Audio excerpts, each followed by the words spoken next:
Oh, I've seen it. It's I think. Yeah, I forgot all about it. Whatever. There's gonna be so much to know. I don't know.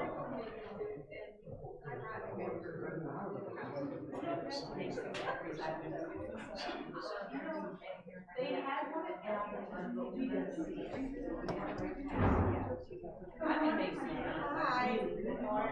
I loved your voice. Yeah. Thank you. And I don't think we got it, so let's talk after. Right. Okay.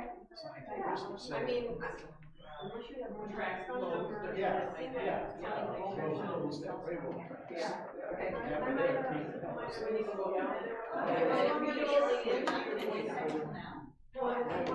No.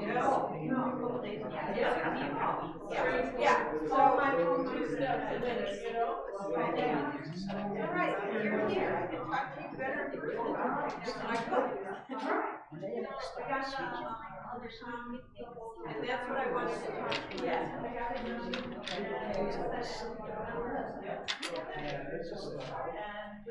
It always has been. There's yeah. I don't know. Should I force it?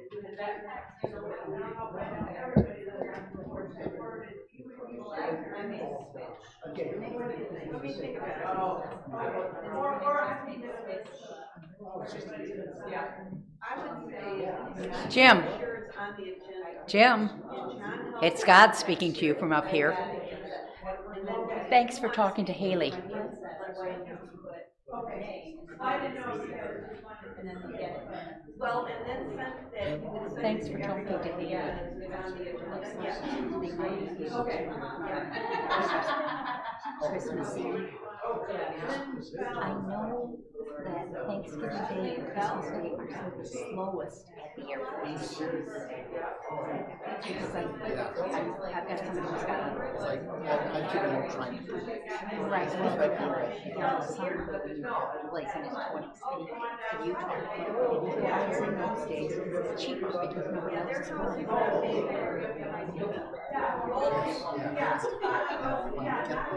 want to get there, you don't want to leave that day. Thanks for telling this. Otherwise, it is me in there. That's a scary thing. If she responds to you, get it. Across the halls, they've never got it. Tell me about it. They're not taking it either. I know where. Oh, I know. Yeah, close one. I think you want him as well, and I went downstairs and I looked there and yeah. I came back up. Okay. Probably hide them.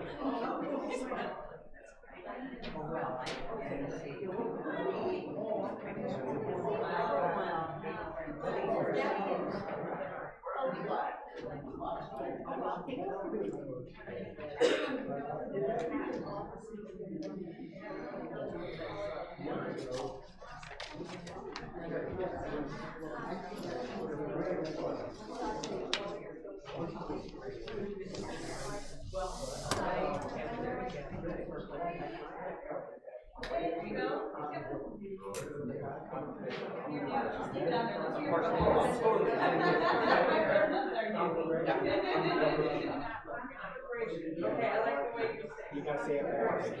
I know. We were talking about names. You did? You were talking to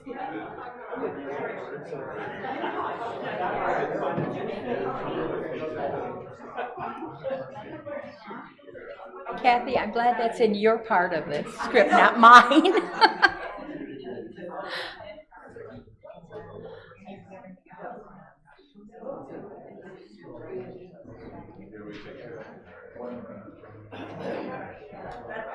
Are we ready? No, you know what? Let's start about 2 minutes late, or I'll go tell him. No hurry, because I want him to get there from me. Yeah. You know? Right, I understand.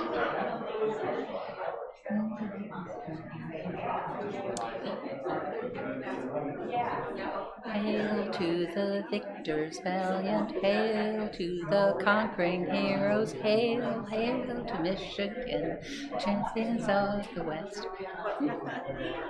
Getting close. Jay wants me to, after I come in, just say, stand it, so, unless you want to do it, I can do it. Just say, please stand. Humpty comes up. I mean, No, I want to. Oh. Oh, we're good. I want to talk to you though. My poor ego. It's tattered. It's such a delicate thing.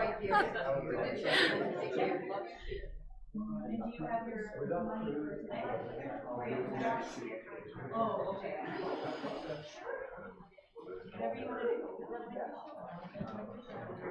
Yep. Got it.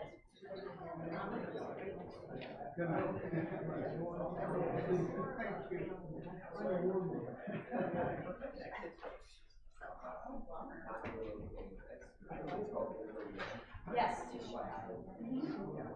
Definitely.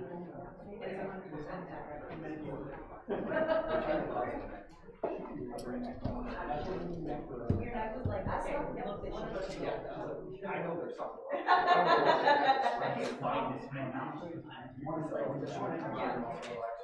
Oh, is that bad? Yeah. It's like within I got some help, but I got some. I heard, I don't think, I'm sure always finding out. Hold your, she's at home though.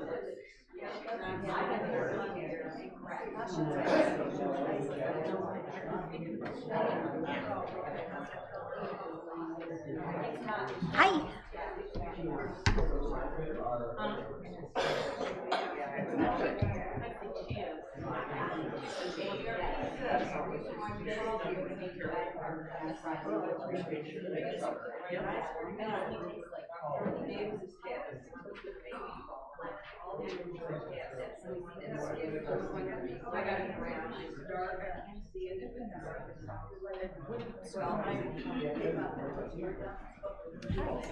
Your worship, so Yeah.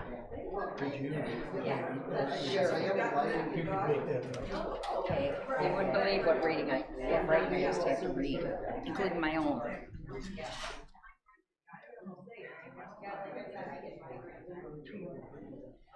I hope it's better.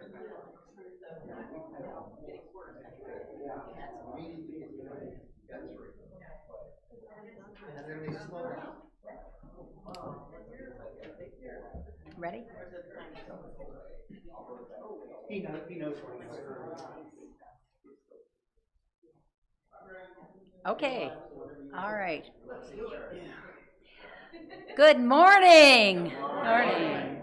To those of you here in the sanctuary and those watching online, my name is Susan Owen Kinsey. That's a long one.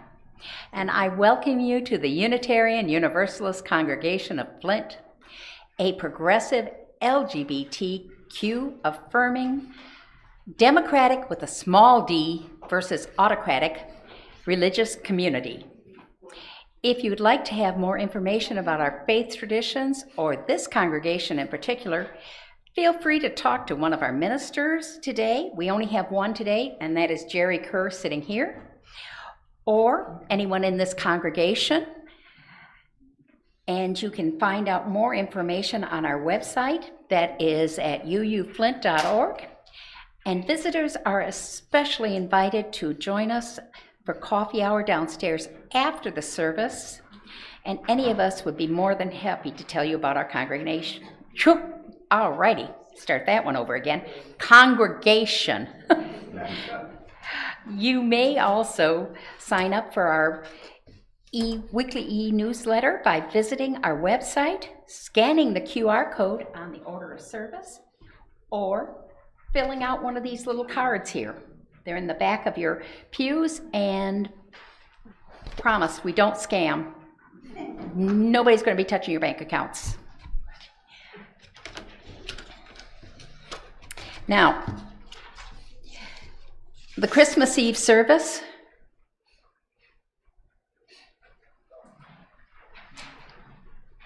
There we go. This has been a tradition, and it actually started, I'm not going off script. It started in the 1980s with Charlotte Cowton, was the minister, who is our minister emeritus. And it was the first time, and we actually had a candlelight service, and they were so scared about having a fire that several people, and I think one was John Straw, who's here, had to stand there with fire extinguishers as we lit it. We've come a long way.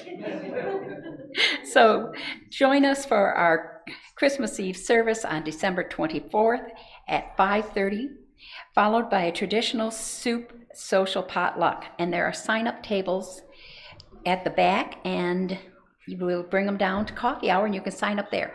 By the way, if you don't like soup, there's so much food there.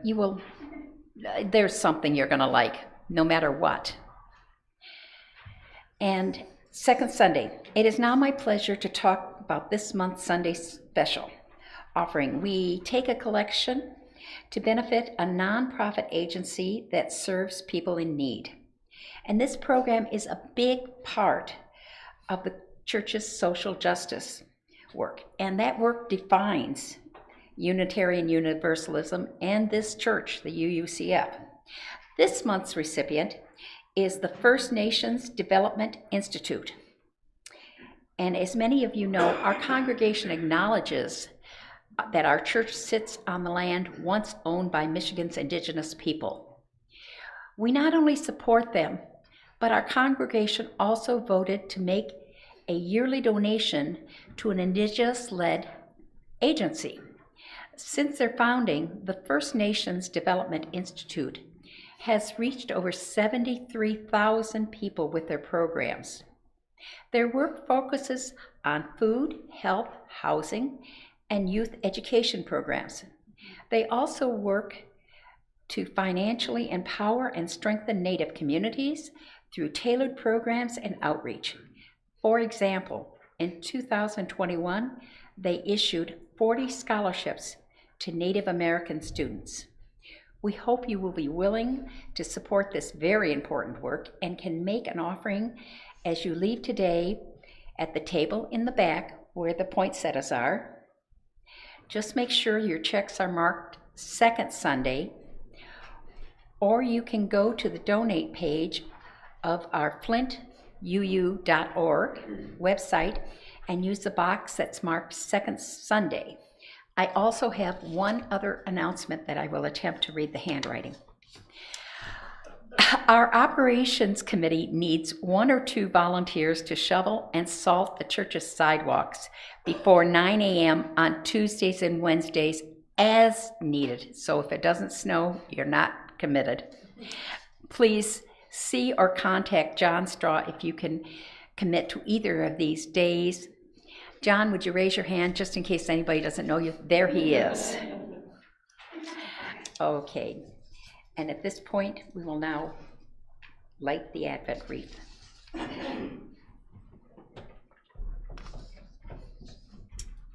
it, or do you just want to light it and I'll read it? Last week, we lit candles of hope and peace. Today, we light the 3rd candle of the holiday season for joy. Its light reminds us that even in difficult moments, there are reasons for gratitude and joy. May they always be present.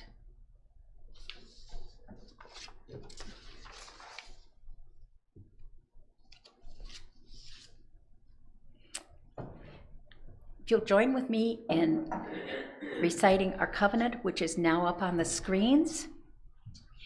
Recognizing the richness of diversity, the beauty and wonder of shared worship, and the transforming power of love and service.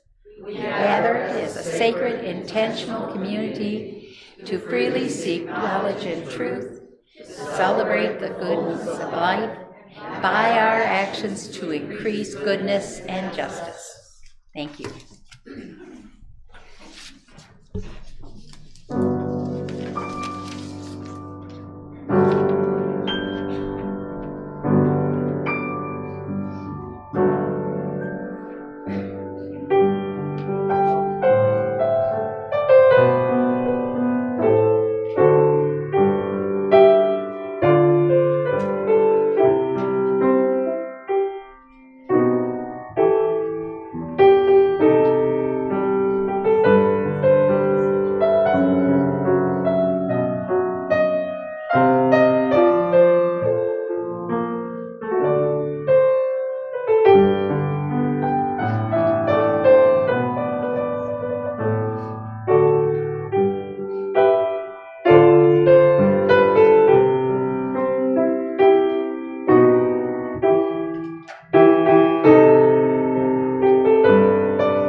Our opening words this morning are entitled Let There Be Light by Andrew Pakula.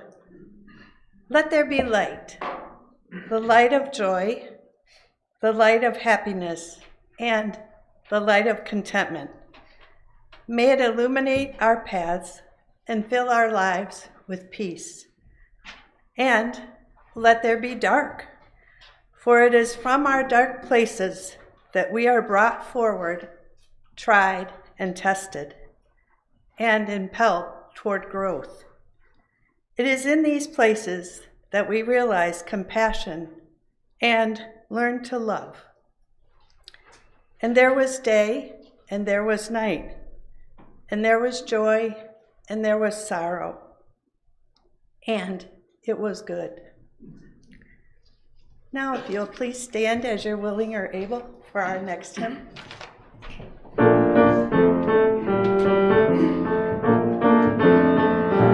Have a holly jolly Christmas. It's the best time of the year. I don't know there'll be snow, but there are no much cheer. Have a holly jolly Christmas. As you walk down the street, say hello to one you know and everyone you meet. Oh, oh, the mistletoe, one where you can see somebody waits for you, 'cause there was for me. Have a holly jolly Christmas, and in case you didn't hear, oh my God, have a holly jolly Christmas this year. Have a holly jolly Christmas as you walk down the street.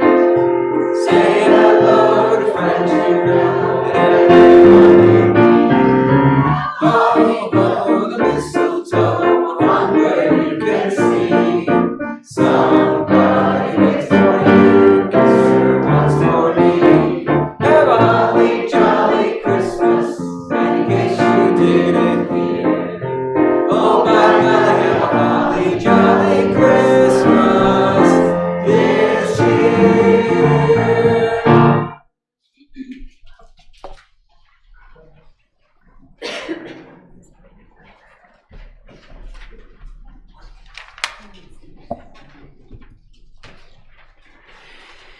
During our musical meditation this morning, please feel free to come forward and light a candle of joy or concern if you like, or you can do that at the back. Light a candle of joy or concern back there, and if you like, write your joy or concern in one of our books, and we'll make sure it gets into the weekly email newsletter. Our words for meditation today are in honor of everyone who hates Christmas, for they too must be heard. Acceptable good reasons to dislike or outright hate Christmas. The pressure to be merry. I'm not.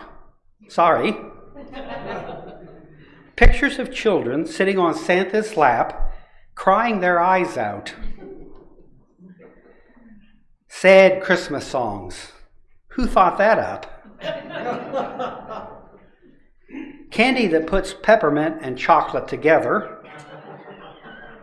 Someone on TikTok told me Jesus was not born of a virgin. Stories about happy Christmas time families when all you remember is ducking dinner plates thrown at the wall. The belief that Bruce Willis's action movie Die Hard is a Christmas movie. Someone on TikTok told me that Jesus never even existed. And finally, office parties in which Dave from accounting dances to Jingle Bell Rock. I just can't unsee it. Let's enjoy our time of silence.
Amen.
Gathered here in the mystery of the hour, gathered here in one small body, gathered here in the struggle and the power, Spirit draw near. Gathered here in the mystery of the hour, gathered here in one small body, gathered here in the struggle and the power, Spirit draw near.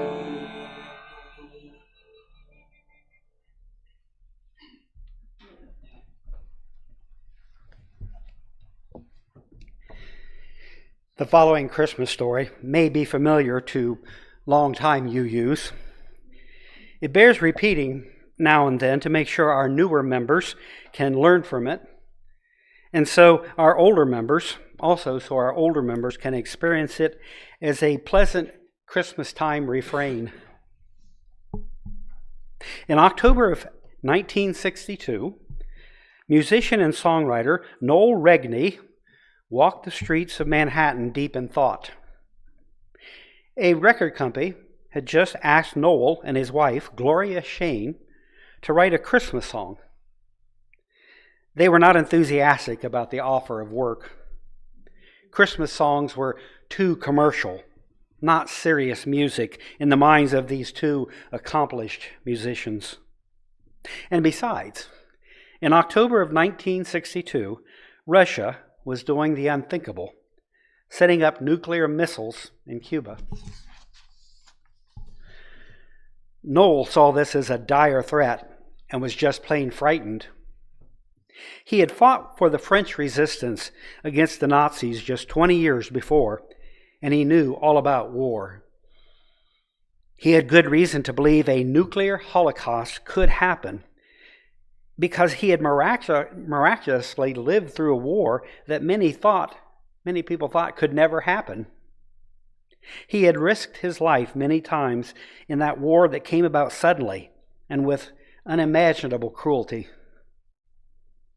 How could Gloria and he even think about writing a Christmas song with the threat of a nuclear annihilation literally at hand?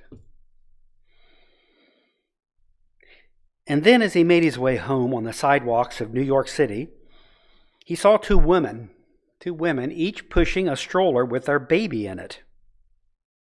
He saw the babies look at each other. They looked at each other and smiled. That's all. He just saw innocent, helpless babies, and Noel knew he had to write a Christmas song, one that would be a song of hope for peace and goodness and light. Before he reached home, and in a matter of minutes, he wrote all the words to the song in his head. Gloria put them to music that night, and before long, it was all over the radio, and Bing Crosby wanted it too. And the inspiration was two babies, and why not?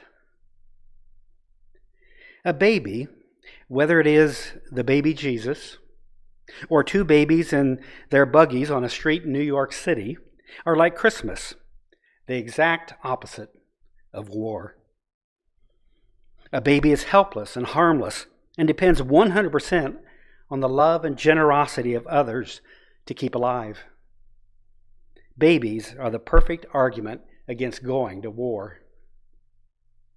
So Noel and Gloria's Christmas song wasn't just about the poor baby Jesus from Nazareth, who grew up to become a champion of everyone who hungers for peace and justice. It was about every baby. The love and peace they bring and the love they need to survive. God, or Jesus, are not mentioned in the song, but the forces of nature, the wind and the sea, even the animals cry out for peace. And a poor shepherd boy and a compassionate king hear the call. Noel Regney and Gloria Shane named their Christmas song, "Do You Hear What I Hear?" and described it as a prayer for peace. In the years that followed, people would ask them to sing their famous Christmas song that they had written. But they always refused because they choked up when they tried to sing it. Noel soon became a Unitarian, which explains his song about a perfectly human baby. Maybe it's Jesus, the song doesn't say. But it's also about the goodness and light in every baby.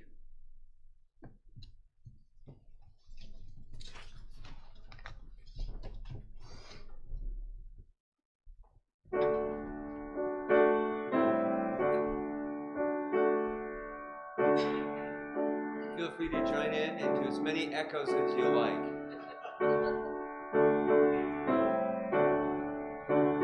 Said the night wind to the little lamb, do you see what I see? Way up in the sky, little lamb, do you see what I see? A star, dancing in the night with a tail as big as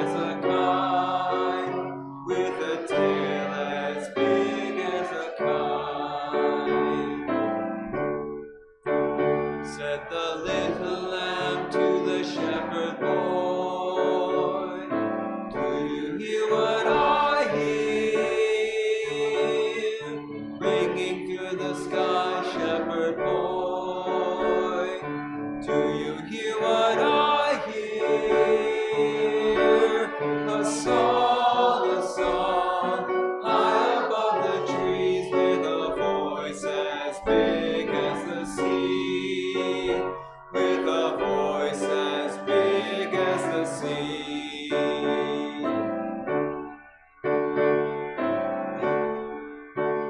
Said the shepherd boy to the mighty king, do you know what I know? In your palace warm, mighty king, do you know what I know? A child shivers in the cold, let us bring him silver and gold. Let us bring him silver and gold. Said the king to the people everywhere, listen to what I say. Pray for peace, people everywhere. Listen to what I say.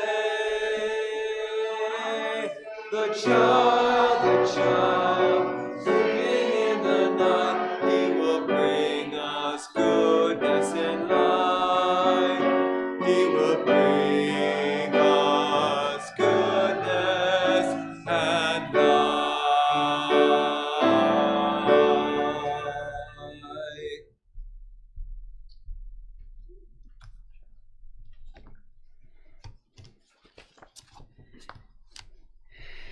It is the holiday season, once again, and time once again for UUs to celebrate Christmas by first analyzing it to death. Analyzing it in an effort to understand what it is and determine if it will hurt us. We, of course, need to dissect it in order to determine that. And that's okay. That's our job, our nature, even our pleasure, and we can do that and still celebrate Christmas and the other religious holidays we don't fully believe in. We believe in them, but with reservations and with our own twist.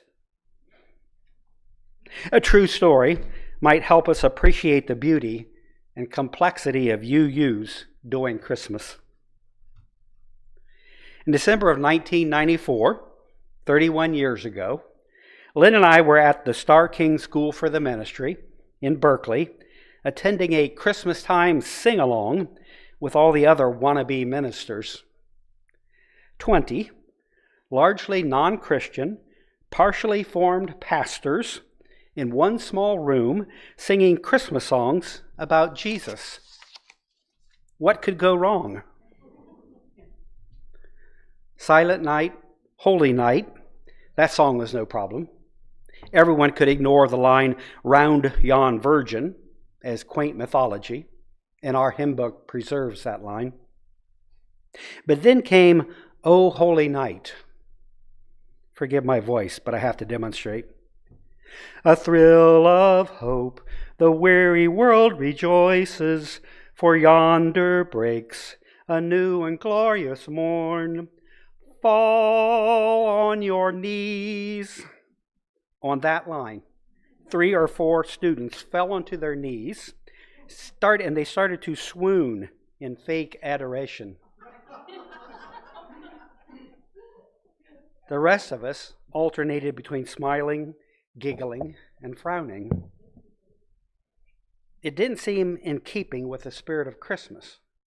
But yes, many in that room, perhaps all of them, doubted that Jesus ever wanted anyone to fall on their knees to him. So the antics made some sense. It was all a muddle, and in the following days, people felt the need to either defend or condemn the kneelers. In looking back on this, after 31 years of seeing UUs do Christmas and other holy days, I've decided that event was just another inevitable lesson about how progressive people find the essence of a holy day and pass it on to the world. And lots of people love to examine this thing we call Christmas and find its essence. Historians, anthropologists, sociologists all have theories about this complicated thing, Christmas. And while we have Christmas on the examination table, we should look at those theories. But first, and for our newer members, a thorough dissection of Christmas includes the following rapid-fire history of modern Christmas. It comes to us courtesy of artificial intelligence Gemini, who I think is a Unitarian.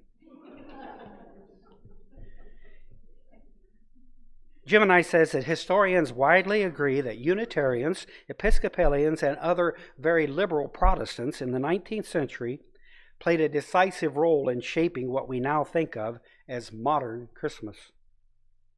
They transformed it from a marginal, austere observance, hated and banned by the Puritans, into the family-centered, gift-giving, charitable, and festive celebration we recognize today. It took over a century and a half. Unitarians and liberal Protestants revived it in the 1800s as they saw Christmas as a chance to promote values of generosity, charity, family, and social good. Their cultural influence through publishing, education, and their wealth helped spread new traditions, including Santa Claus as we know him. Clement Clark Moore, who identified and palled around with Unitarians of his day, wrote a Visit from St. Nicholas. We know it as The Night Before Christmas. He wrote that in 1823, and he reimagined St. Nick as a jolly gift giver rather than as a medieval bishop, St. Nicholas of Myra. Charles Follen, a German-born Unitarian, introduced a decorated tree to U.S. households and essentially invented the idea of bringing a tree into the house and decorating it. Unitarians wrote enduring songs like It Came Upon a Midnight Clear, I Heard the Bells of Christmas Day, and Do You Hear What I Hear, that did not extol Jesus as the only Savior of the world to whom you must kneel. Unitarian Charles Dickens wrote a Christmas carol that emphasized compassion, generosity, family warmth, themes that became central to Christmas. It never mentioned Jesus, even once. Unitarian Louisa May Alcott popularized the idea of children sacrificing gifts for the poor in her best-selling book, Little Women, reinforcing Christmas as a time of social conscience. Thank you, artificial intelligence Gemini, for most of that big paragraph. I was tempted to ask Gemini if it could choose a religion, would it be Unitarian Universalism? But I decided it would be impolite. And I'm always polite to Gemini. But all of that is just to say that story about those wannabe UU ministers falling to their knees, making light of the Jesus of Christian orthodoxy at Christmas time, that's just another story of progressive people stumbling around, figuring out everything Christmas can become. Things Jesus would almost certainly smile upon. Obviously, certain kinds of people have been transforming Christmas for a long time, and they and we continue to do that. And those many sociologists, historians, and anthropologists I mentioned who study Christmas, most of them say Christmas is in many ordinary things and places, and it is almost inescapable. Take, for example, Christmas shows on TV. Put carefully, put nicely, some are better than others, But some are just plain good religion. We just don't think of them that way, however. Now, I need an honest show of hands. When the Grinch lifted up that heavy sleigh, turned it around, and went down the mountain to make things right, who here shed a tear? Okay, just me. Okay, yeah, 15, 16, yeah, a lot. Thank you. Or when everyone realized Charlie Brown's Christmas tree was beautiful, it just needed a little love. That got us. There are many others, of course. Dickens' A Christmas Carol, when Scrooge discovers he is his own worst enemy and repents. And I won't even go into It's a Wonderful Life. That really gets you choking up. At least it does me. But it's all liberal religion. It's on TV, and you have your favorite beverage right next to you. And it's subtle, of course. But it gives many of us a bit of light in an otherwise dark season. With today's neuroscience, you can even talk in terms of getting a shot of serotonin from watching How the Grinch Stole Christmas. And I know that doesn't have the same ring as getting some Christmas spirit, but expressed in any way, something good is happening. A scholar from England, Christopher Deasy, says Christmas is really inescapable because it is in the music at your local grocery store, begging you to have a holly jolly Christmas, whether you want to or not. And it's many other places as well. It is in the process of shopping, in gift giving, in the lights and decorations. He thinks the so-called secular aspects of Christmas, like putting up your outdoor lights in the freezing cold, he thinks those things aren't secular, but they're religious. He has even been accused of turning everything into religion. So let's test that out.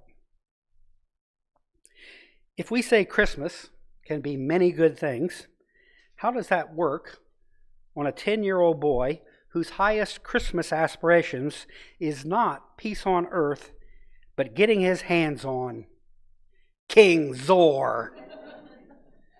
Great toy. On Christmas of 1962, I was 8.5, and I needed this toy so I could be somebody. I don't remember what Christmas it was. Maybe it was this King Zor Christmas. But one year we got Mom and Dad out of bed at 5:30 so we could get our hands on those toys. You got to ask, how is that a holy day? Instead of just teaching children to be great consumers of battery-operated plastic toys that break in a week or two. I think that's an easy question to answer. Deasy and other cultural historians show that giving gifts to each other, especially within a family, is a ritual that helps tie them together. I assure you, after Mom and Dad got me King Zor, I was tied to them. I was their boy. Christmas gift giving is really religious education. It sounds like common sense when you think of it that way, but those who say kneeling to Jesus is the only real Christmas often insist that mutual gift giving just makes us materialists. Well, you need to think about that, but it also sounds like a very Scrooge thing to say. Besides, many of you probably remember how mutual gift giving is reinforced, taught to children who are too young to go buy a gift for an adult. You say to the child, "What shall we get your fatherly unit for Christmas?" Looking up briefly from their toys, they say lovingly, "I don't know." Well, how about this? Or how about that? Do you think he would like that? "I guess so. I don't know." Then, Weeks later, when the presents are being opened, the child is given the task of carrying gifts to everyone, and they just love to do that. I did. I couldn't read the name tags. I gave gifts to the wrong people, but I loved doing it nevertheless. Well, the fatherly unit opens his gift and thanks the child, praising them appropriately, or more likely, too effusively. And the child says, in effect, in their own way, "No problem. Think nothing of it, Dad. I picked it out myself." They feel good.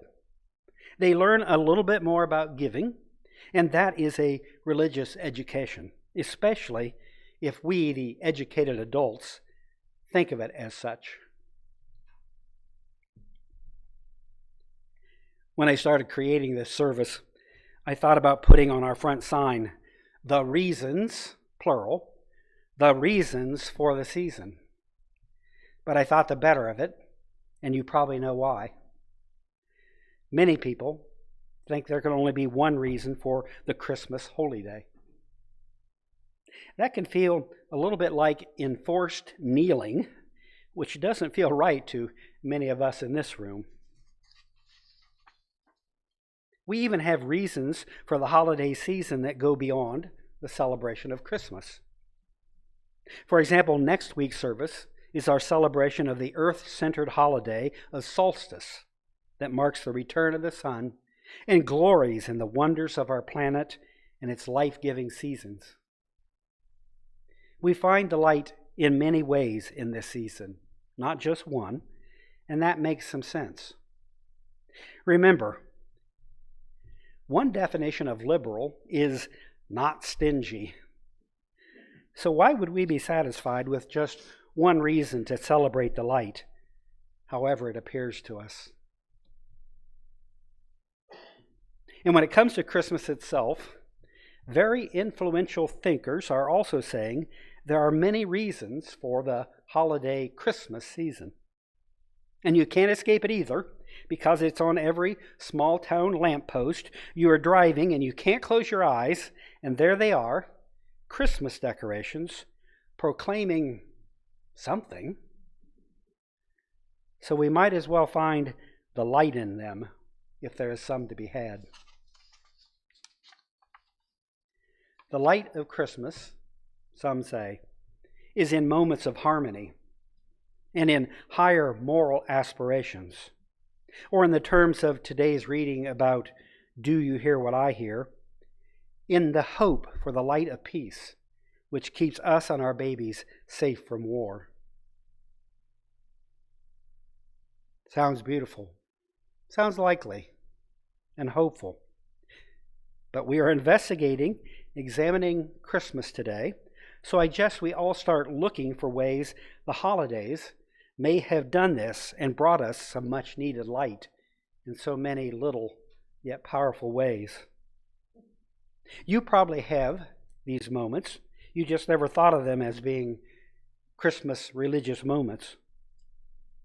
Here's one I always think of. My mother was not conventionally religious, but every Christmas she had the energy to keep our humble record player stacked with Christmas music, especially the Reader's Digest Christmas LPs. I think there were 6 of them. They weighed a ton. One of my fondest memories of growing up was helping her keep that music going. And I became the disc jockey, sometimes loading the player with a maximum number of LPs. Sometimes I played the ones marked Happy Holidays, which were heavy on non-Jesus music, rocking around the Christmas tree, songs like that. Sometimes I went with the Jesus music, including Bing Crosby doing "Do You Hear What I Hear?" And I can still remember singing along with Nelson Eddy doing Jerusalem. Forgive me again. Jerusalem, Jerusalem, lift up your gates and sing. Don't worry, I'll stop there. But 12-year-old kid listening to Nelson Eddy. I don't know why, but I did, and it was powerful stuff. And we didn't play those records in July. This is important. We only did it at a certain point in the year. Sounds like a religious ritual. It created a peaceful feeling. It seemed special. The songs asked us to be nice, not naughty. And does that not sound like a spirituality or a religious ritual?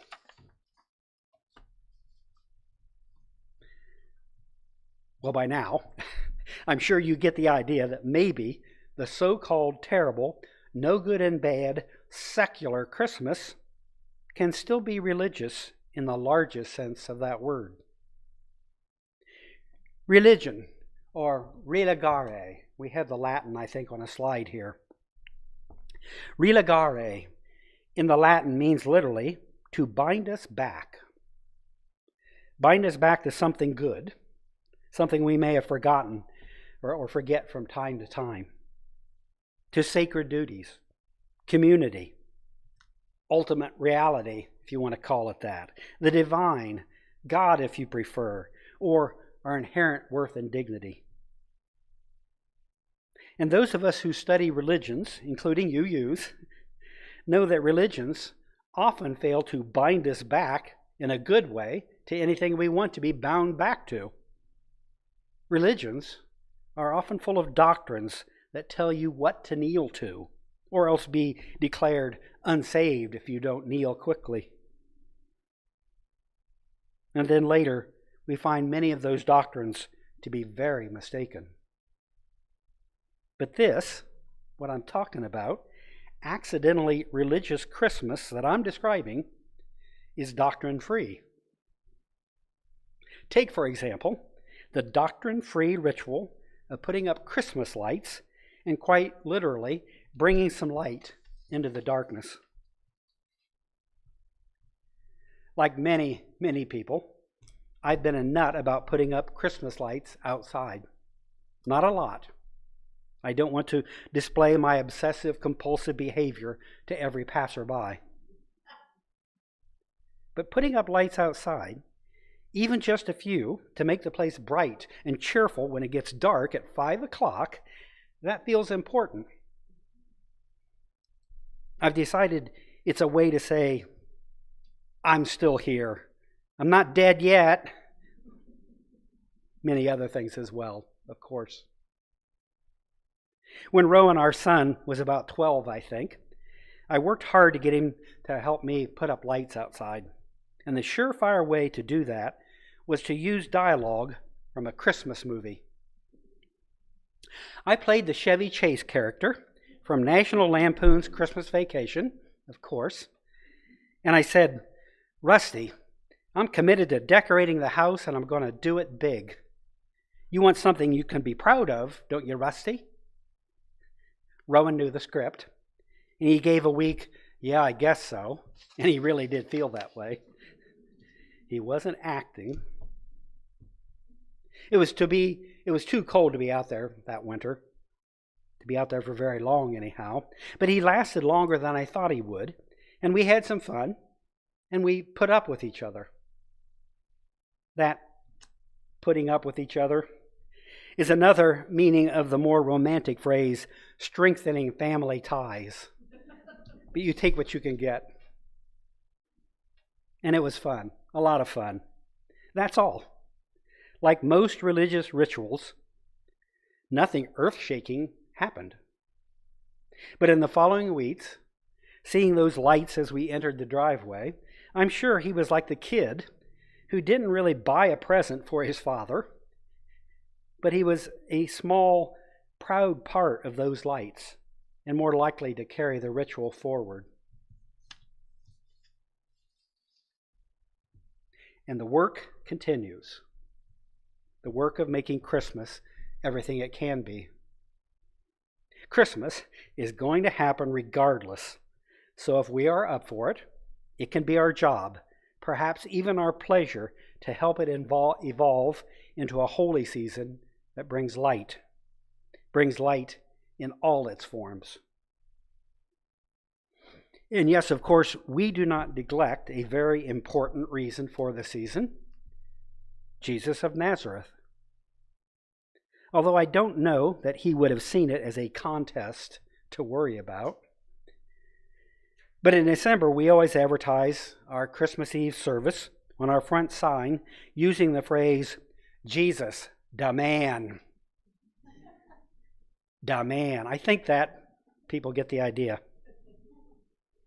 And a lot of them will accept it as a light in a world that needs it badly. Let's join in hymn number 244.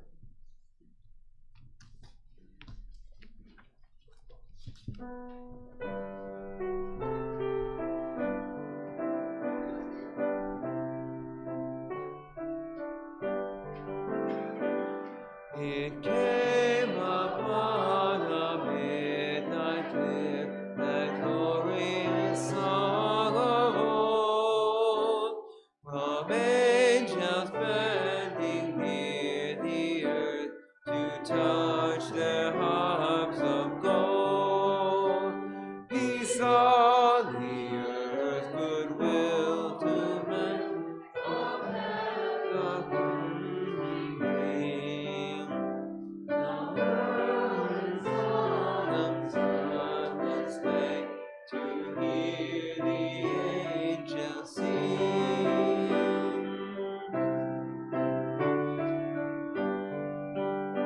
Still through the cloven skies they come, with peaceful wings unfurled, and still their heavenly music floats o'er all the weary world. Above its sad and lonely plains they bend on hovering wings, and ever o'er its babel sounds the blessed angels sing.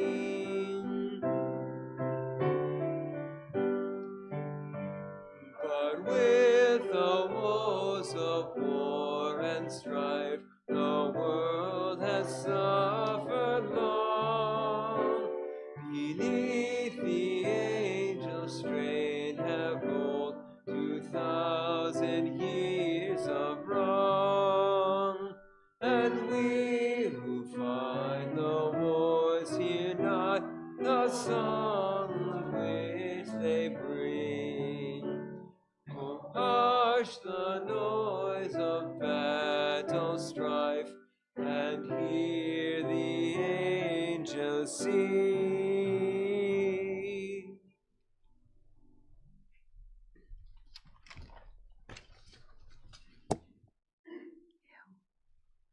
We give to remind ourselves how many gifts we have to offer. We give to remember that we are part of something bigger than ourselves. We give with the faith that together we have enough.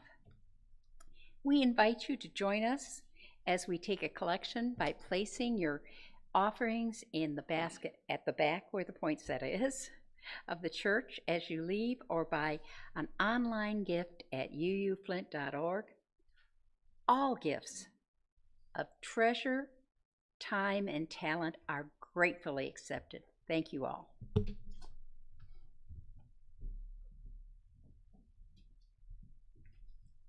Our closing words are from Gary Kowalski. Spirit of light, be with us, we pray. When this night has come and gone, in the glare of conflagration and the harsh combustion of events, kindle these friendly lights to guide us on the path. And let us extinguish our chalice. Extinguish this flame, but not the light of truth, the warmth of community, or the fire of commitment. These we carry in our hearts until we are together again.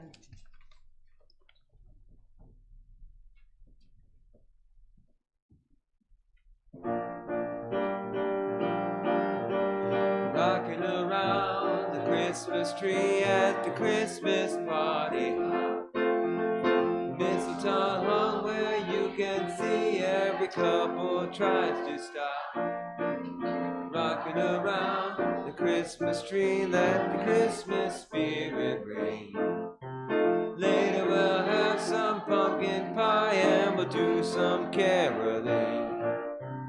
You will get a sentimental feeling when you hear voices singing, let's be jolly, deck the halls with boughs of holly, rocking around the Christmas tree, have a happy holiday.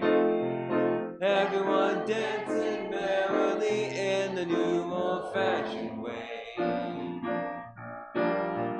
You will get a sentimental feeling when you hear voices singing, let's be jolly, deck the halls with boughs of holly, rocking around the Christmas tree, have a happy holiday. Everyone dancing merrily in the new old-fashioned way.